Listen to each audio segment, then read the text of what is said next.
आप सभी को सादर नमस्कार। चैनल पर आप सभी का बहुत बहुत स्वागत है और DSK 79 न्यूज़ आप सभी का चैनल है।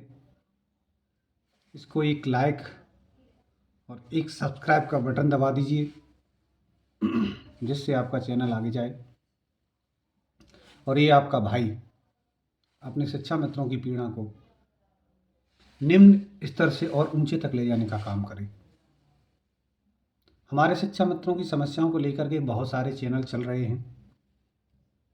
मैं उनकी भी खबर देखता हूँ और बहुत विश्लेषण करता हूँ, चिंतन मनन करता हूँ कि कितने प्रकार की सच्चाई और कितने हद तक कितने परसेंट सच्चाई दिखाने का काम करते हैं।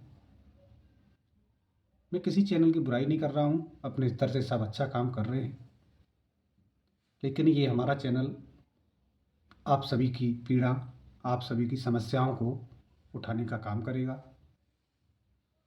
आप सभी शिक्षा मित्र भाई बहन उत्तर प्रदेश के प्रत्येक प्राथमिक विद्यालय में पढ़ाने का काम करते हैं और हमारी भी बहनें जो हैं वो नन्हे मुन्ने बच्चों के भविष्य को संवारने का काम करती हैं। हमारे शिक्षा मित्र भाई और बहन दोनों शिक्षा में संलग्न रहते हैं, अपने विद्यालय में बच्चों का भविष्य संवारने का काम करते हैं।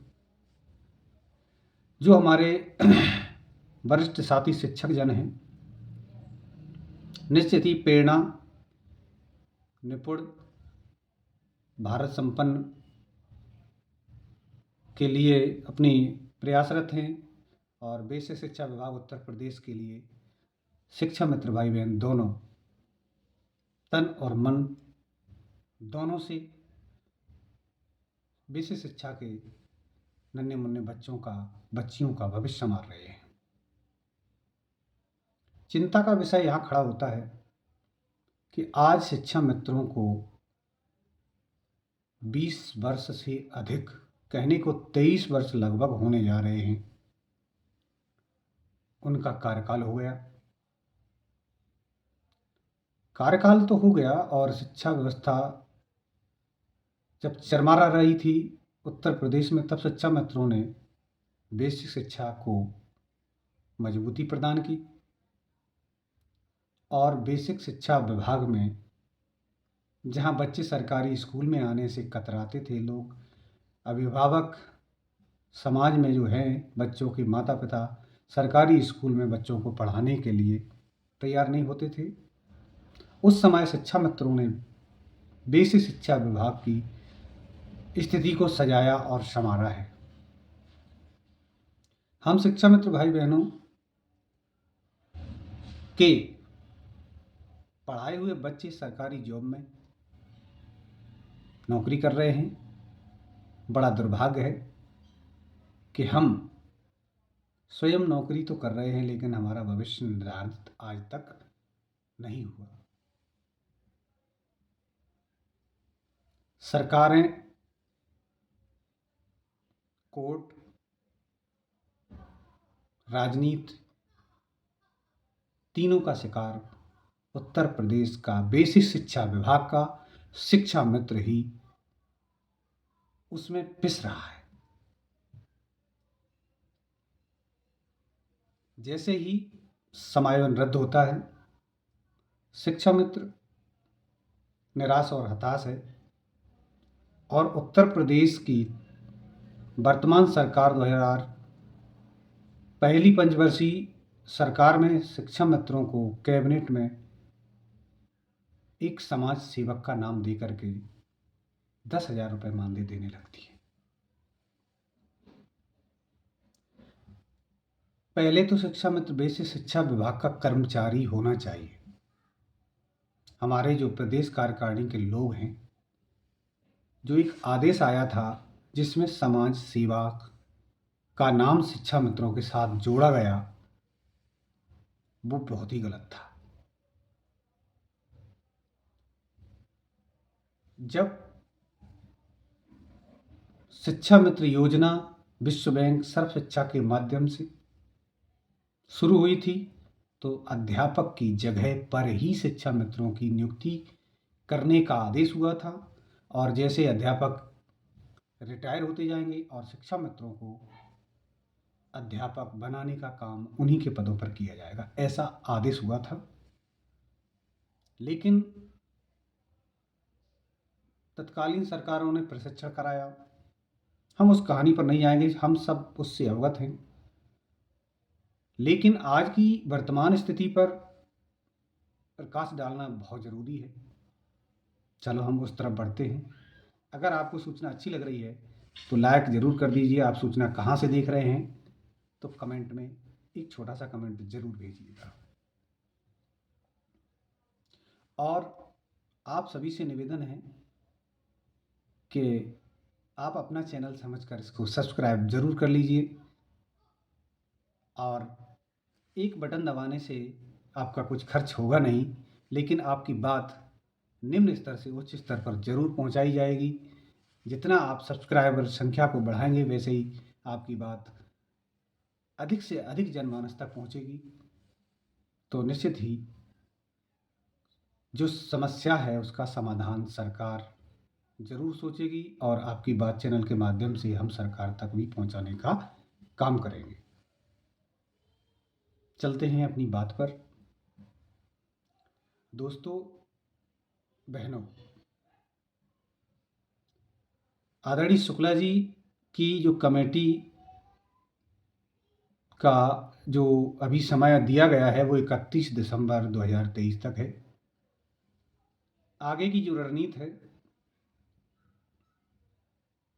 31 दिसंबर के पहले दोनों संगठनों के माध्यम से तय कर दी गई है। माननीय विश्वास सिंह कुशवाहा जी एवं उमेश पांडे जी द्वारा 1 जनवरी 2024 से या कुछ 1-2 दिन बाद उत्तर प्रदेश की राजधानी लखनऊ में संगठन के माध्यम से जो रणनीति तय की जाएगी वो आप लोगों के बीच बताई जाएगी। लेकिन मित्रों, आप सभी लोग जान लीजिए कि लोकसभा चुनाव सर पर है, तो सरकार वोट बैंक के लिए काम करती है। हम और आप सब राजनीति का शिकार हुए, आप अच्छे से जानते हैं, ये किसी से छुपा हुआ नहीं है। मित्रों, आप सभी से मैं कहना चाहता हूं कि जो शिक्षा मित्र हैं आज, वो निश्चित ही ठगा, अपने आप को ठगा महसूस समझता है, महसूस कर रहा है। समाज में जाएगा, रिश्तेदारी में जाएगा तो अपने आप अपने मन को ही कोसता रहता है, क्योंकि इसलिए कोसता रहता है कि भविष्य गर्त में जा रहा है। बच्चे बड़े हो गए हैं, पढ़ने योग्य हो गए हैं, शादी के योग्य हो गए हैं, उनकी उच्च शिक्षा का प्रबंध हम और आप नहीं जुटा पा रहे। बड़ी चिंता का विषय है। जब हमारा ही भविष्य निर्धारित नहीं हुआ तो हमारे बच्चों का क्या होगा? ये दर्द है, आप सभी का दर्द है, हमारा दर्द है। हम क्या करें? और प्रदेश कार्यकारिणी से मैं हाथ जोड़कर निवेदन करना चाहता हूं इस चैनल के माध्यम से कि उत्तर प्रदेश का शिक्षा मित्र विभाग इतने चल रहे हैं, सरकार के तमाम विभाग हैं, सब में संविदा कर्मी हैं, लेकिन सबसे परेशान और दुखी, शोषित सिर्फ शिक्षा मित्र है। वो इसलिए है कि अगर कोई उच्च श्रेणी पर पहुंचे और खचोर कर उसे नीचा गिरा दिया जाए, खींच कर उसे नीचा गिरा दिया जाए तो कैसे उसका जीवन कटेगा? अरे समाज ने रद्द कर दिया, 40,000 वेतन मिलता था वो 10,000 कर दिया, और आज 7 साल हो गए, एक पाई नहीं बढ़ी और महंगाई 4 से 5 से 6 गुनी 7 गुनी हो गई। लेकिन शिक्षा मित्रों का पारिश्रमिक, उनका मेहनताना 11 माह से बढ़ा करके 12 माह तक नहीं किया गया और 10,000 से 1 रुपया नहीं बढ़ाया गया। क्या शिक्षा मित्रों के परिवार नहीं, उनके बच्चे बड़े नहीं होते क्या? उनको कोई माँ बाप नहीं है क्या? उनकी दवाइयों की ज़रूरत नहीं? क्या शिक्षा मित्र एक छोटी सी छत नहीं बना सकता? क्या उसके ख्वाब नहीं है?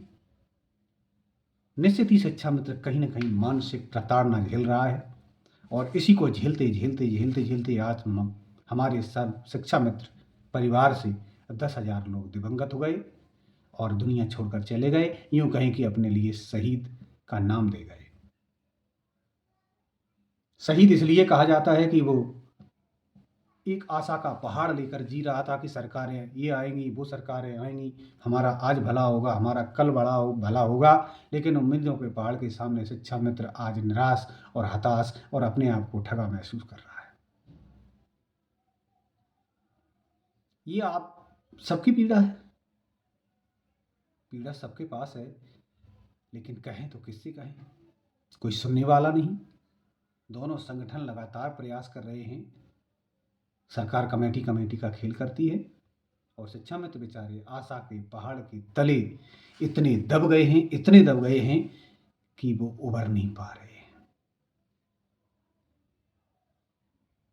बहुत चिंता का विषय है साथियों। मैं अपने चैनल के माध्यम से प्रदेश के सभी कार्यकारिणी के प्रदेश अध्यक्ष या प्रदेश कार्यकारिणी की सभी सदस्य, संगठन कोई भी हो, मैं अपने चैनल के माध्यम से सभी संगठनों के प्रदेश अध्यक्षों से आह्वान करता हूं कि अब अगर धरना लगाया जाए तो शिक्षा मित्र के लिए कोई न कोई आदेश हो, बिना आदेश के धरना स्थगित ना किया जाए, चाहे जेल जाना पड़े, चाहे कुछ भी हो, लेकिन शिक्षा मित्रों के फैसले पर ही धरना समाप्त हो।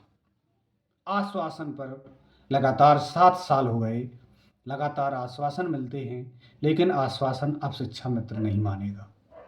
ये आप सोच लीजिए, धरना लगाने से पहले चिंतन मनन कर लीजिए, आर पार की मूड में धरना होगा और होना भी चाहिए। आखिर ये कब तक चलेगा? कमेटी का खेल, आश्वासन का खेल, सरकारें शिक्षा मित्रों के साथ लगातार 7 साल से खेल रही हैं, लेकिन क्या किया जाए, प्रयास करने में कहीं कोई कमी नहीं रही। मैं प्रदेश कार्यकारिणी के सभी सदस्यों को बहुत बधाई देता हूं कि आपने मेहनत की, लेकिन आज तक सफलता नहीं मिली। बस यही एक चिंता का विषय है। लेकिन शिक्षा मित्र भाइयों के प्रदेश अध्यक्ष, कार्यकारिणी के सदस्य, आप एकजुट होकर के अगर एक मांग पत्र सरकार के सामने रखेंगे, निश्चित ही उस पर सफलता मिलने की उम्मीद बढ़ेगी।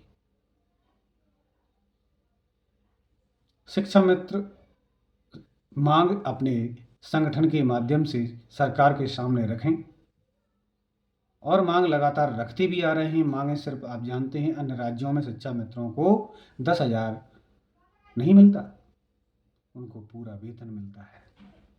अन्य राज्यों को देख लीजिए, सबका नियमितीकरण हो गया, चाहे वो मध्य प्रदेश हो, चाहे वो उत्तराखंड हो, चाहे वो गुजरात हो, चाहे पंजाब हो, हर जगह नियमितीकरण कर दिया गया और उनको वेतन मिल रहा है, सारी सुविधाएं मिल रही हैं। लेकिन उत्तर प्रदेश में आज 23 साल हो गए, शिक्षा मित्रों के भविष्य का निर्धारण नहीं हो सका है। आखिर शिक्षा मित्र कब तक इसको सहेगा? प्रदेश अध्यक्ष की सभी सदस्य, संगठन कोई भी हो, आपके माध्यम से, इस चैनल के माध्यम से आपसे एक मार्मिक अपील है कि आप उत्तर प्रदेश के मुखिया से मिलने का प्रयास कीजिए, माननीय योगी आदित्यनाथ मुख्यमंत्री उत्तर प्रदेश से मिलने का प्रयास कीजिए और धरना भी समाप्त कीजिए जब शिक्षा मित्रों के भविष्य का निर्धारण हो जाए। सभी प्रदेश अध्यक्षों से मैं निवेदन करना चाहता हूं कि धरना अनवरत चलना चाहिए, चाहे वह आवरण अनशन हो, कुछ भी हो, लेकिन शिक्षा मित्र आश्वासन के सहारे उत्तर प्रदेश की राजधानी से वापस नहीं आएगा। और मैं अपने चैनल के माध्यम से माननीय मुख्यमंत्री उत्तर प्रदेश सरकार से हाथ जोड़कर निवेदन करना चाहता हूं कि 1.5 लाख शिक्षा मित्र भी आपके राज्य की प्रजा है। आप राजा हो और राजा जब स्वतंत्र होता है तो उनकी प्रजा भी स्वतंत्र हो, मानसिक रूप से, आर्थिक रूप से उनकी कोई समस्या न रहे। माननीय महोदय जी, माननीय मुख्यमंत्री जी, 1.5 लाख शिक्षा मित्रों को जीवन दान देने का प्रयास कर लीजिए। एक नियमावली बना करके, नियमितीकरण करके समान काम समान वेतन देने का काम कीजिए, जिससे उनके परिवार में उनके बच्चों का भविष्य निर्धारित हो सके और शिक्षा मित्रों के बूढ़े माँ बाप के लिए शिक्षा मित्र कम से कम एक छोटी सी छत बना सके। और शिक्षा मित्र आपको बड़ी आशा भरी निगाहों से देख रहा है और निश्चित ही आप शिक्षा मित्रों का समाधान करेंगे, ऐसा ही हम विश्वास करते हैं। अपने चैनल के माध्यम से शिक्षा मित्रों की जो पीड़ा है हम आप तक पहुंचा रहे हैं। बहुत बहुत धन्यवाद। नमस्कार।